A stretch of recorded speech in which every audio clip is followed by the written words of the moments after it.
Hello friends, कैसे हैं आप सब। आशा करता हूं आप सभी अच्छे होंगे। मैं कुणाल साय आपके अपने YouTube चैनल श्रेष्ठ पाठ पर आपका स्वागत करता हूं। तो दोस्तों, आज हम पढ़ने वाले हैं भौतिक विज्ञान का 7वां चैप्टर। यह हमारे इंपॉर्टेंट भी चैप्टर है, उसमें हमारे जो परीक्षाओं में इससे अधिक क्वेश्चन आते हैं। ठीक है दोस्तों, तो इसमें हमारा पहला टॉपिक है दोस्तों ध्वनि।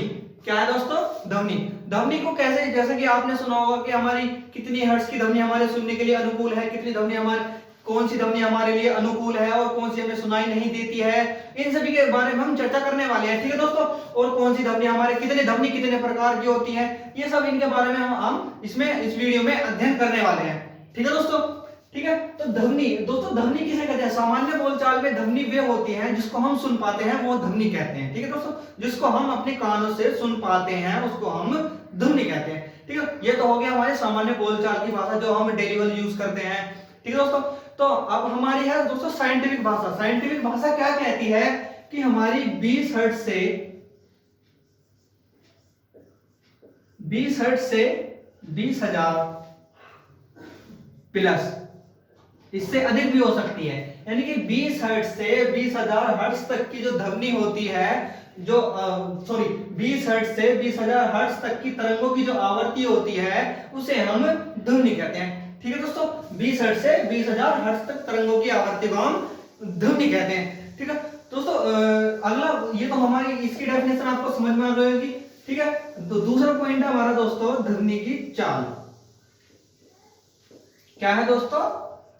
ध्वनि की चाल।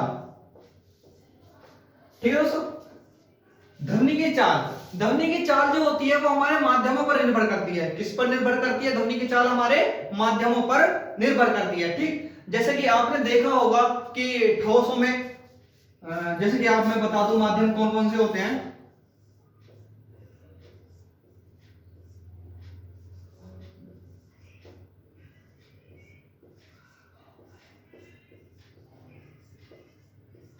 ठीक है दोस्तों, ये हमारे माध्यम हो गए।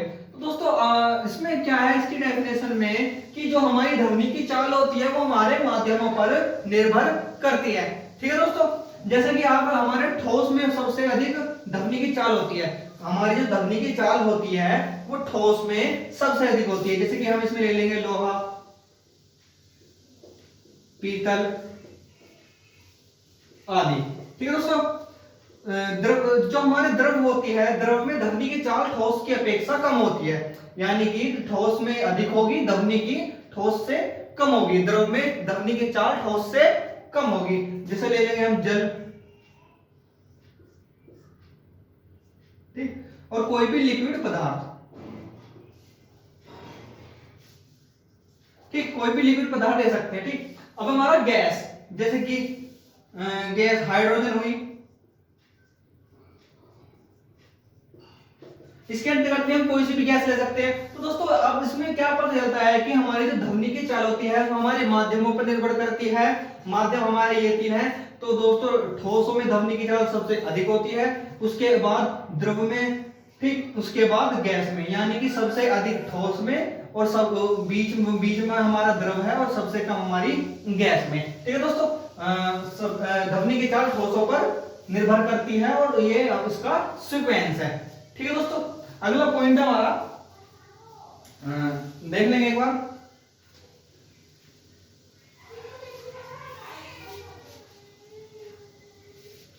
दोस्तों आप नोट करके एक पॉइंट लिख लीजिए। नोट करके एक पॉइंट लिख लीजिए कि ध्वनि की चाल कौन से माध्यमों पर निर्भर नहीं करती है। यानी कि ध्वनि की चाल किसमें नहीं चल जा सकती, यानी कि ध्वनि किसमें नहीं हो सकती। तो दोस्तों इसमें हमारा पॉइंट है पहला लोहा, ठीक, दूसरा जल, तीसरा वायु और चौथा निर्वात। ठीक है, क्वेश्चन ये है कि ध्वनि की चाल किसमें नहीं होती है। यानी कि ध्वनि किसमें नहीं जा सकती है। दोस्तों अब मैंने आपको बताया कि लोहे में तो जा सकती है, सबसे अधिक लोहे में ही होती है, ठीक, उसके बाद जल में होती है, उसके बाद वायु में होती है। तो ये तो इसका सीक्वेंस हो गया कि सबसे अधिक जल में, सबसे अधिक लोहे में, उसके बाद जल में, उसके बाद वायु में। तो दोस्तों इसका सही ऑप्शन है कि निर्वात में ध्वनि की चाल नहीं होती है। दोस्तों इसमें एक यह मैंने आपको पहले ही बता चुका है कि ध्वनि माध्यमों पर निर्भर करती है। अगर माध्यम होगा तो ही ध्वनि गति कर सकती है, अगर माध्यम होगा तो ही ध्वनि गति कर सकती है। अगर इसमें देख लेंगे कि लोहे में अधिक है, अगर हम लोहे पर टच करेंगे, किसी हथौड़े से हम लोहे पर मारेंगे तो बहुत तेज आवाज करती है और बहुत जल्दी ही गति करती है, ठीक। अगर जल में देख लेते हैं, आपने देखा होगा कि आप नहर वगैरह में नहाते हैं या फिर कोई भी कुआं हुआ उसमें आप नहाते हो, तो उसमें अगर कोई आपको बाहर से आवाज लगा रहा है तो आप उसे बहुत ही मुश्किल से सुन पाते हैं, ठीक है दोस्तों। फिर हमारा वायु में आता है, गैस आ जाती है, ठीक। अगर गैस हो, गैस में उपस्थित हम आवाज मारेंगे तो उसमें उससे भी कम होगी, ठीक है दोस्तों। निर्वात में ये तीनों नहीं आती हैं, निर्वात में नहीं ये आएगा, नहीं ये आएगा और नहीं ये आएगा। निर्वात होता है बिना वायु का, जिसे हम निर्वात कहते हैं, बिना वायु को हम निर्वात कहते हैं। निर्वात में ध्वनि की चाल नहीं हो सकती, ठीक है दोस्तों, क्योंकि इसमें किसी भी माध्यम का प्रयोग नहीं हो रहा है, ठीक है दोस्तों। ये आपका पॉइंट है, जिसे नोट कर लीजिए कि ध्वनि की चाल किस माध्यम में नहीं है, तो आपका सही ऑप्शन है इसमें निर्वात, ठीक है दोस्तों, ठीक। एक और नोट लिख लेंगे, दो इसमें एक और नोट करके लिख लेंगे कि ध्वनि की चाल जो होती है दोस्तों तापमान पर निर्भर करती है। क्या दोस्तों? ध्वनि की चाल हमारी ताप पर निर्भर करती है, यानी कि टेम्परेचर पर निर्भर करती है, ठीक है दोस्तों। जैसे जैसे टेम्परेचर बढ़ेगा, जैसे जैसे टेम्परेचर बढ़ेगा वैसे वैसे ही ध्वनि की चाल भी बढ़ेगी, जैसे जैसे टेम्परेचर बढ़ेगा वैसे वैसे ध्वनि की चाल भी बढ़ेगी, यानी कि ताप टेम्परेचर पर निर्भर करता है, जैसे जैसे टेम्परेचर बढ़ेगा वैसे वैसे ध्वनि की चाल भी बढ़ेगी। तो दोस्तों इसमें क्या है कि अगर गर्म दिन हो, गर्म दिन में टेम्परेचर तुम्हें पता ही है अधिक होता है, ठीक। गर्म दिन में ध्वनि की चाल अधिक होगी, ठीक, और ठंडे दिनों में गर्मी की चाल कम होगी, ठीक। आपको पता ही है टेम्परेचर गर्म दिन में अधिक होता है, ठंडे दिनों में कम होता है, यानी कि गिर जाता है, और गर्म दिनों में और बढ़ जाता है। तो इसमें मैं बता चुका हूं कि अगर टेम्परेचर बढ़ रहा है तो ध्वनि की चाल भी बढ़ेगी, यानी कि गर्मियों में, यानी कि गर्म दिन में ध्वनि की चाल बढ़ जाती है, ठंडे दिन में ध्वनि की चाल घट जाती है, ठीक है दोस्तों। अगला पॉइंट है, इसको भी आप नोट करके लिख लीजिए। दो पॉइंट आपको लिखवा चुका हूं, ये आपका तीसरा, ठीक है दोस्तों। तीसरा पॉइंट है कि ध्वनि की चाल हमारी ध्वनि की चाल होती है, ध्वनि की चाल हमारी आर्द्रता पर निर्भर करती है, ठीक है दोस्तों। किस पर निर्भर करती है? आर्द्रता पर निर्भर करती है, ठीक। ध्वनि की चाल दोस्तों आर्द्रता पर निर्भर करती है, जैसे जैसे आर्द्रता बढ़ेगी वैसे वैसे ध्वनि की चाल भी बढ़ेगी, ठीक है दोस्तों।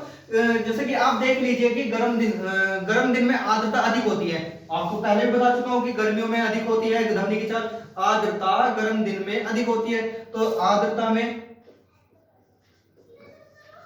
ध्वनि की चाल अधिक होगी। अगर शुष्क होगा, शुष्क सर्दियों में होता है, ठीक, शुष्क होगा तो ध्वनि की चाल कम होगी, ठीक है दोस्तों। तो ध्वनि की चाल एक तो आर्द्रता पर निर्भर करेगी और तापमान पर निर्भर करेगी, ठीक है दोस्तों। तो 3 पॉइंट ये है कि ध्वनि की, पहला तो लिख लेंगे, इसको सीक्वेंस में लिख लेते हैं एक बार। पहला तो है आपका माध्यम पर निर्भर करती है, ठीक। दूसरा है आपका तापमान पर निर्भर करती है ध्वनि की चाल, ठीक है दोस्तों। तीसरा है आपका आर्द्रता पर निर्भर करती है, ठीक है दोस्तों। इसके बारे में आपको मैं बता ही चुका हूं दोस्तों। फिर आते हैं हमारे ध्वनि के प्रकार।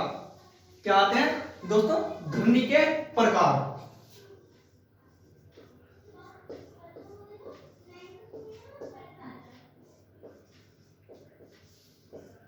ठीक। ध्वनि 3 प्रकार की होती है। कितनी प्रकार की होती है दोस्तों? 3 प्रकार की, ठीक। पहली हमारी अवश्रव्य तरंग, अवश्रव्य,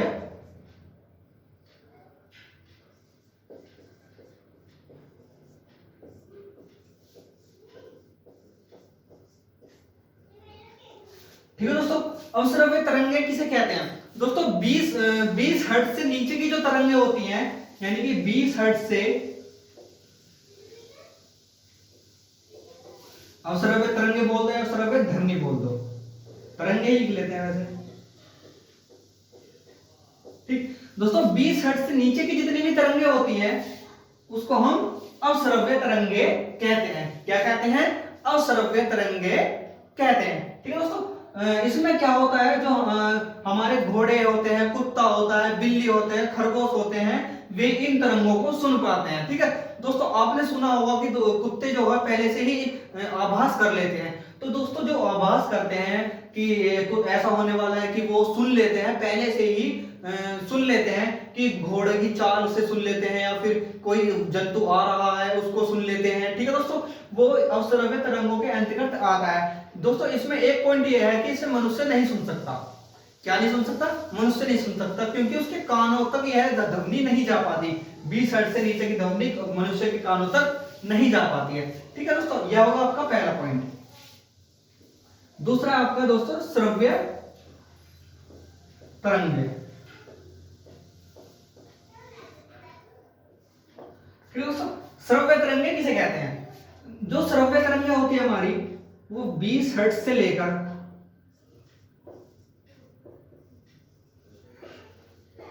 20,000 हर्ट्ज तक की तरंगे को, 20 हर्ट्ज से और 20,000 हर्ट्ज के बीच में जितनी भी तरंगे होती है उसको हम श्रव्य तरंगे कहते हैं। ठीक है दोस्तों, 20 हर्ट्ज से लेकर 20,000 हर्ट्ज तक के जितनी भी तरंगे होती हैं उसको हम श्रव्य तरंगे कहते हैं। ठीक है दोस्तों, ये जो होती है तरंगे, ये मनुष्य सुन पाता है, इसको मनुष्य अनुकूल रूप से सुन पाता है। ठीक है दोस्तों, इसमें क्या होता है, ये इसमें जंतु सुन पाते हैं, लिख लेता हूं मैं, इसमें मनुष्य अनुकूल रूप से सुन पाता है। ठीक है दोस्तों, तीसरा आता है हमारा पराश्रव्य।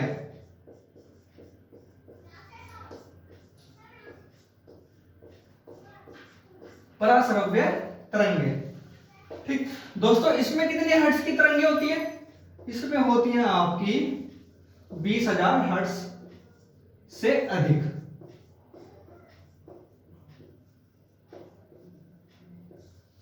बीस हजार हर्ट्ज से अधिक इन्हें मनुष्य जो मनुष्य ने नहीं सुन पाता, यानी कि बहुत ही तीव्र होती है, बहुत ही तीव्र गति की तरंगे होती है, ये मनुष्य के लिए हानिकारक भी हो सकती हैं। ठीक, इनका प्रयोग बहुत सी चीजों के लिए किया जाता है, जैसे कि इनका प्रयोग मैं आपको बताऊंगा। इसका पहला प्रयोग क्या है?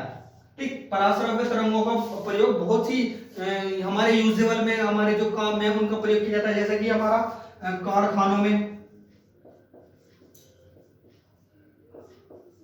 कारखानों में डॉक्टरों द्वारा। ठीक है दोस्तों, कारखानों में जितनी भी मशीनें चलती हैं वो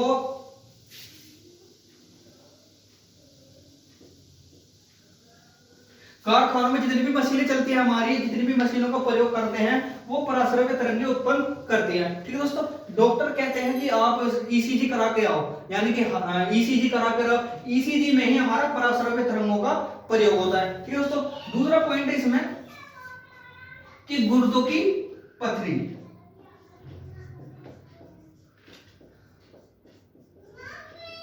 गुर्दों की पथरी में दोस्तों आपने देखा होगा कि किसी के गुर्दों में पथरी भी होती है, छोटे छोटे टुकड़े होते हैं पथरी के। तो यह क्या करती है पराश्रव्य तरंगे, वे गुर्दे की जो पथरी होती है उनको छोटे छोटे टुकड़ों को कणों में तोड़ देती है। किसमें तोड़ देती है दोस्तों? कणों में तोड़ देती है, और वही कण हमारे मूत्र के द्वारा बाहर निकल जाते हैं। ठीक, किसके द्वारा निकल जाते हैं? मूत्र के द्वारा हमारे वही कण बाहर निकल जाते हैं। इसलिए हमारा पराश्रव्य तरंगों का प्रयोग गुर्दे की पथरी में भी किया जाता है। ठीक, तीसरा पॉइंट है हमारा सोनार।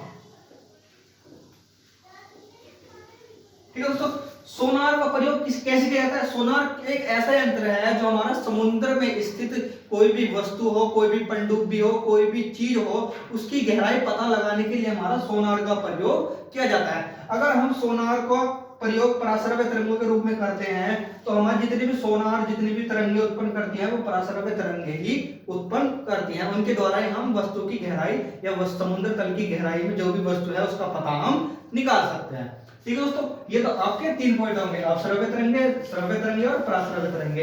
ये 20 हर्ट्ज तक होती हैं, या 20 हर्ट्ज से 2000 हर्ट्ज तक होती हैं। दोस्तों यहाँ एक क्वेश्चन बनता है कि कभी कभी क्वेश्चनों पेपरों में कंफ्यूजन हो जाता है कि ये लिखा हो जाता है 20 किलो हर्ट्ज, तो इससे आप घबराइए नहीं, ये 20 किलो हर्ट्ज का मतलब 20,000 हर्ट्ज भी होता है। ठीक है दोस्तों, पराश्रव्य तरंगे 20,000 हर्ट्ज से अधिक की ध्वनि तरंगे उत्पन्न करती है। ठीक है दोस्तों, देख लेंगे एक बार सभी।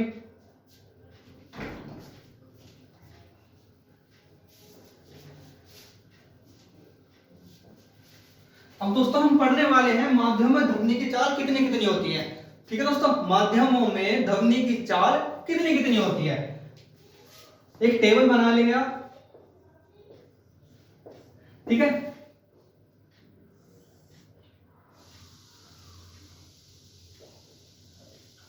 ध्वनि की चाल, ठीक है दोस्तों। पहला हमारा शुष्क वायु, यानी कि इसे हम वायु भी कह सकते हैं सिंपल तौर पर। अगर हमारी शुष्क वायु 0 डिग्री सेल्सियस पे है तो हमारी ध्वनि की चाल होगी 332 मीटर पर सेकंड, यानी कि मीटर प्रति सेकंड। ठीक है दोस्तों, अगर हमारी शुष्क वायु 20 डिग्री सेल्सियस पर है, कितने डिग्री सेल्सियस पर दोस्तों, 20 डिग्री सेल्सियस पर है, तो हमारी ध्वनि की चाल होगी 344 मीटर प्रति सेकंड। ठीक है दोस्तों, फिर आता है हमारा हाइड्रोजन।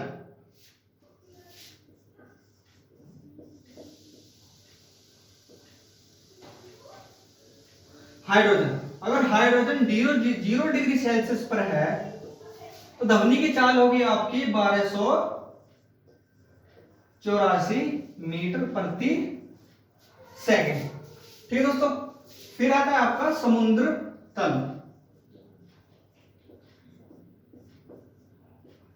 समुद्र तल आपका 0 डिग्री सेल्सियस पर है तो ध्वनि की चाल होगी आपकी 1531 मीटर प्रति सेकंड। ठीक है दोस्तों, फिर आता है आपका तांबा। अगर तांबा 20 डिग्री सेल्सियस पर है तो ध्वनि की चाल होगी आपकी 3750 मीटर प्रति सेकंड। ठीक है दोस्तों, अगला आता है आपका एल्युमिनियम। अगर एल्युमिनियम आपका 20 डिग्री सेल्सियस पर है तो ध्वनि की चाल होगी आपकी यहां 5100 मीटर प्रति सेकंड। ठीक, लास्ट है हमारा, अगर हमारा लोहा है, लोहा हमारा 20 डिग्री सेल्सियस पर है तो हमारी यहां ध्वनि की चाल होगी आपकी 5130 मीटर प्रति सेकंड। ठीक है दोस्तों, कि आपने इसमें क्या देखा, आपने इसमें एक चीज पॉइंट करी कि हमारा, मैं आपको पहले भी बता चुका हूं कि हमारी ठोसों में ध्वनि की चाल अधिक होती है, ठीक, द्रव में उससे कम होती है और गैस में सबसे कम होती है। तो आपने यहां देखा कि यहाँ ठोस है, ये 3 हमारे ठोस हैं, यानी कि लोहा, एल्युमिनियम, तांबा। तांबा ठोस है तो इसमें सबसे अधिक है। ठीक, फिर हमारा समुद्र तल, हाइड्रोजन, सॉरी समुद्र तल। समुद्र तल यानी कि जल, समुद्र तल में क्या होता है, जल होता है, जल में कम है, यानी कि इससे कम। ठीक, फिर हमारा हाइड्रोजन, हाइड्रोजन भी गैस में ही आएगा, वायु भी गैस में ही आएगी और शुष्क वायु, ये सब गैस के अंतर्गत आएंगी, तो ये हो जाएंगे हमारी सबसे कम। यानी कि ध्वनि की चाल ठोस में अधिक, जल में कम और वायु में सबसे कम। ठीक है दोस्तों, आशा करता हूं समझ आया होगा आपको। रफ कर देते हैं।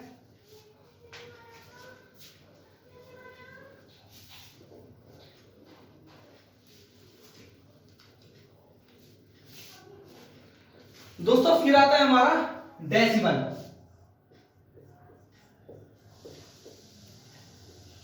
डेसिबल किसे कहते हैं? दोस्तों डेसिबल होता है ध्वनि का, जो हमारी ध्वनि होती है उसका मापन यंत्र डेसिबल होता है। कितना होता है? डेसिबल होता है। ठीक है दोस्तों, ये क्वेश्चन यहाँ आपका बनता है जनरल नॉलेज का कि हमारे जो कानों के लिए सुनने के लिए अनुकूल कितने डेसिबल की ध्वनि प्रयोग में लाई जाती है, यानी कि हमारे कानों को सुनने के लिए अनुकूल ध्वनि कितने डेसिबल की होती है। तो दोस्तों इसमें आपका 45 डेसिबल की ध्वनि। ठीक है दोस्तों, ये आपकी वर्ल्ड हेल्थ ऑर्गेनाइजेशन की रिपोर्ट है, यानी कि WHO की रिपोर्ट है। ठीक है दोस्तों, जिसका मुख्यालय जेनेवा में है। ठीक है दोस्तों, ये आपकी वर्ल्ड हेल्थ ऑर्गेनाइजेशन की रिपोर्ट है कि हमारी जो सुनने के लिए अनुकूल ध्वनि होती है वो 45 डेसिबल होती है।